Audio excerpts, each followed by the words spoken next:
अस्सलाम वालेकुम बच्चों, कैसे हैं आप सब। उम्मीद है कि ठीक होंगे। आज हम कंप्यूटर का चैप्टर नंबर 4 करेंगे जिसका नाम है Microsoft power point part 2। Microsoft power point part 1 हम कर चुके हैं जो कि चैप्टर नंबर 3 था। चैप्टर नंबर 1 और चैप्टर नंबर 2 को भी हम कर चुके हैं।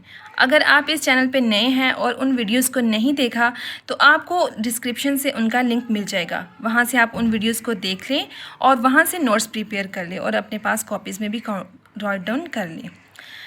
चलिए तो चलते हैं आज चैप्टर नंबर 4, उसकी एक्सरसाइज को देखेंगे, उसमें क्या क्वेश्चंस हैं और उनके आंसर्स को हम सॉल्व करेंगे। क्वेश्चन नंबर 1 है, देखते हैं उसमें क्या कहा जा रहा है।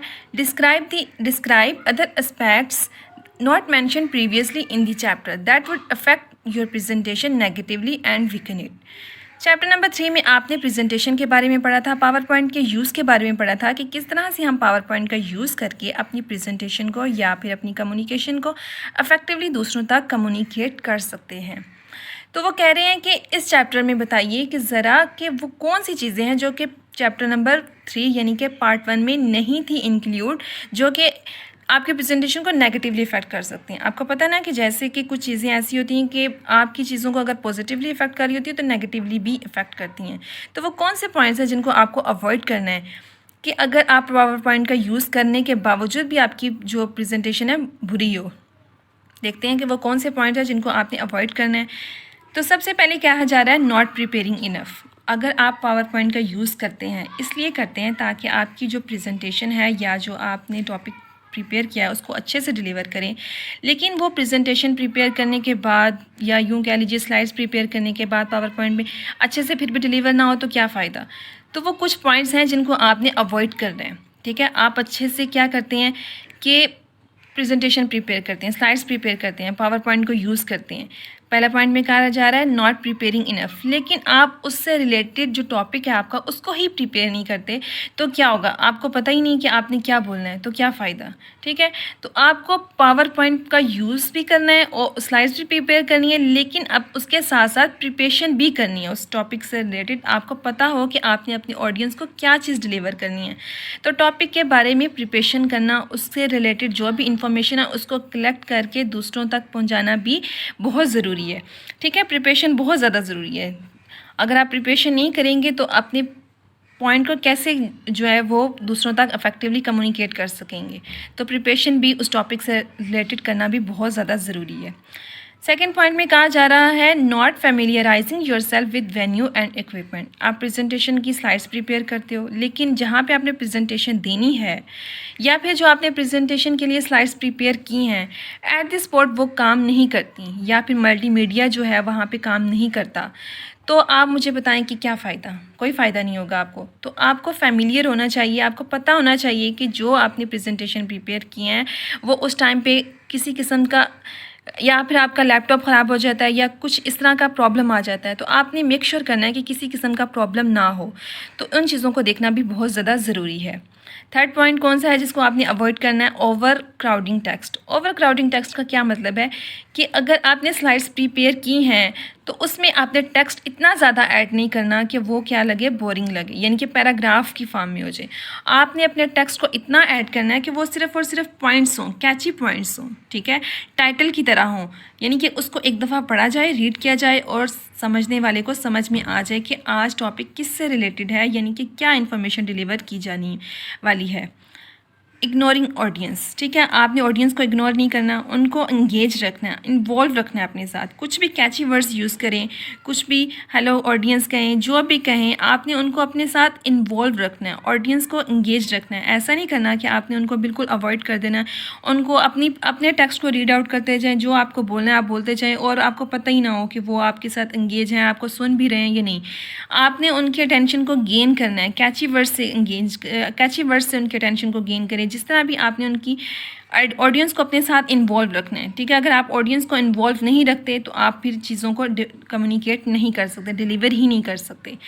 Using inappropriate content. ठीक है, आपका जो कंटेंट है, आपने जो कंटेंट प्रिपेयर किया है या जो आपने कंटेंट अपनी स्लाइड्स में ऐड किया है वो जो होना चाहिए अप्रोप्रिएट होना चाहिए। ठीक है, यानी कि रेलिवेंट होना चाहिए, इररेलिवेंट नहीं होना चाहिए।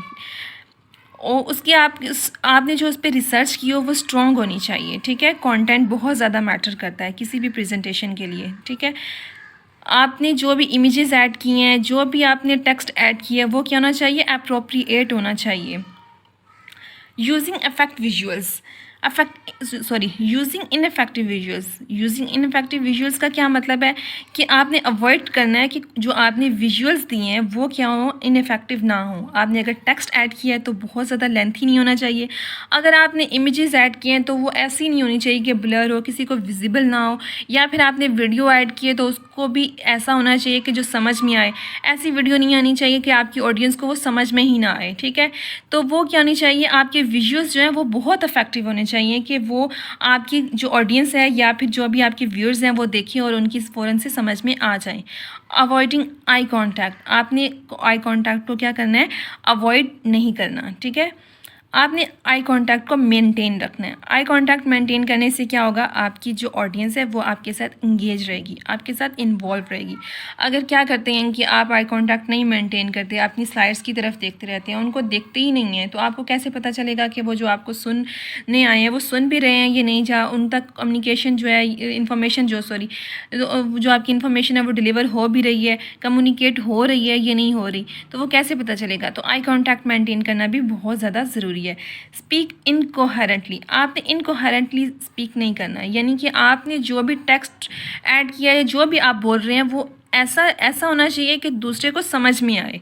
यानी कि ऐसा नहीं होना चाहिए कि आप बोल रहे हैं वो सिर्फ आपको तो समझ में आ रहा है लेकिन आपके जो सुनने वाले हैं उनको समझ में ही ना आए, ठीक है। तो आपने जो भी बोलना है तो वो क्या होना चाहिए, उसकी समझ में भी आना चाहिए। यानी कि उनको किसी भी तरीके से आपने उनके दिमाग में ये बात डालनी है कि जो चीज़ आप बोल रहे हैं वो उनको समझ में आए। मेक श्योर करना है कि कुछ ऐसे वर्ड्स नहीं यूज़ करने हैं जो आपको तो समझ में आते हैं लेकिन दूसरों को नहीं समझ में आते। तो आपने कोशिश करनी है कि जो भी वर्ड्स आप बोल रहे हैं वो क्या हो, आपके जो ऑडियंस है उनको भी समझ में आए, ठीक है। तो ये क्वेश्चन नंबर 1 था जिसके साथ 7 पॉइंट्स थे, ठीक है। पहला point, not preparing enough, not familiarising yourself with venue and equipment. Third point, overcrowding text. Fourth point, ignoring audience को इग्नोर नहीं करना। 5, using inappropriate content, inappropriate content को आपने यूज़ नहीं करना। यूज़ इनफेक्टिव विजुअल्स, इफेक्टिव आपके visuals ineffective नहीं होने चाहिए। आपने आई कांटेक्ट को अवॉइड नहीं करना। स्पीक इनकोहेरेंटली आपने स्पीक नहीं करना, ठीक है। ये सारे पॉइंट्स हैं जो कि बहुत ज़्यादा मैटर करते हैं। अगर आप ये पॉइंट्स को अगर आप इग्नोर कर दें तो आपकी प्रेजेंटेशन का क्या होगी, नेगेटिव इफेक्ट होगा। समझने वाले को कुछ भी समझ में नहीं आएगा, वो टेंशन गेन नहीं कर सकेगी और अट्रैक्टिव वे में भी डिलीवर नहीं होगी, ठीक है। इन पॉइंट्स को आपने क्या करना है, माइंड में रखना है जब भी आप प्रेजेंटेशन प्रिपेयर करें या फिर कोई भी टॉपिक जो आप अपने ऑडियंस तक कम्युनिकेट करना चाह रहे हैं, तो इन पॉइंट्स को आपने अपने जहन में रखना है, ठीक है। सेकंड क्वेश्चन देखते हैं। सेकंड क्वेश्चन में कहा जा रहा है, list 3 points that help in communicating a presentation effectively. आपने 3 ऐसे पॉइंट्स बताएं जो कि प्रेजेंटेशन को इफेक्टिवली कम्युनिकेट करने में हेल्प करते हैं, ठीक है। वो कौन से ऐसे पॉइंट्स हैं जो कि आपकी प्रेजेंटेशन जो आपने प्रिपेयर की है उसको बहुत अच्छे से कम्युनिकेट करने में आपकी मदद करेंगे, ठीक है। तो देखते हैं वो 3 पॉइंट कौन से हैं। सबसे पहला है क्विक कॉम्प्रीहेंशन। क्विक कॉम्प्रीहेंशन का मतलब क्या है कि अगर आपने अपनी स्लाइड में कोई टेक्स्ट ऐड किया है तो वो बहुत ज़्यादा लेंथी नहीं होना चाहिए कि जो रीडर है उसको रीड करता रह जाए, ठीक है।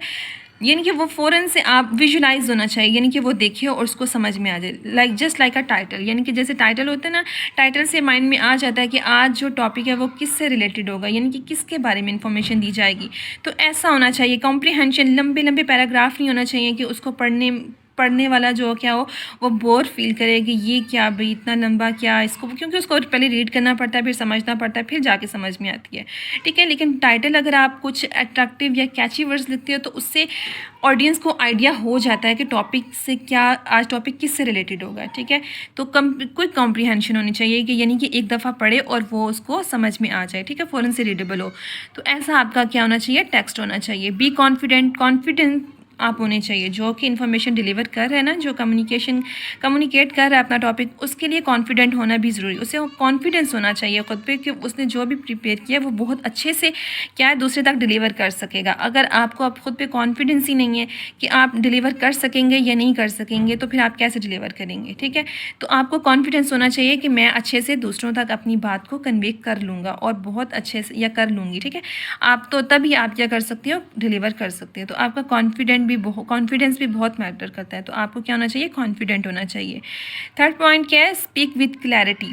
ठीक है, स्पीक विथ क्लैरिटी का क्या मतलब है, आज जो भी बात कर रहे हो उसको क्या होना चाहिए, क्लियर होना चाहिए, यानी कि ऑडियंस को सुने और उसको समझ में आ जाए। ठीक है, क्लैरिटी भी बहुत इंपॉर्टेंट है। ठीक है, अगर सुनने वाले को समझ में ही नहीं आ रहा कि आप क्या बोल रहे हो तो उसका भी कोई फ़ायदा नहीं है। तो क्या होना चाहिए, आप बहुत आहिस्ता बोलें, बहुत तेज़ ना बोलें। ठीक है, तो उससे क्या होगा, ऑडियंस क्या होगी, आपकी इन्वॉल्व रहेंगी, इंगेज रहेगी। ठीक है, तो ये हो गया क्वेश्चन नंबर 2 का। इस चैप्टर के 2 ही क्वेश्चन थे।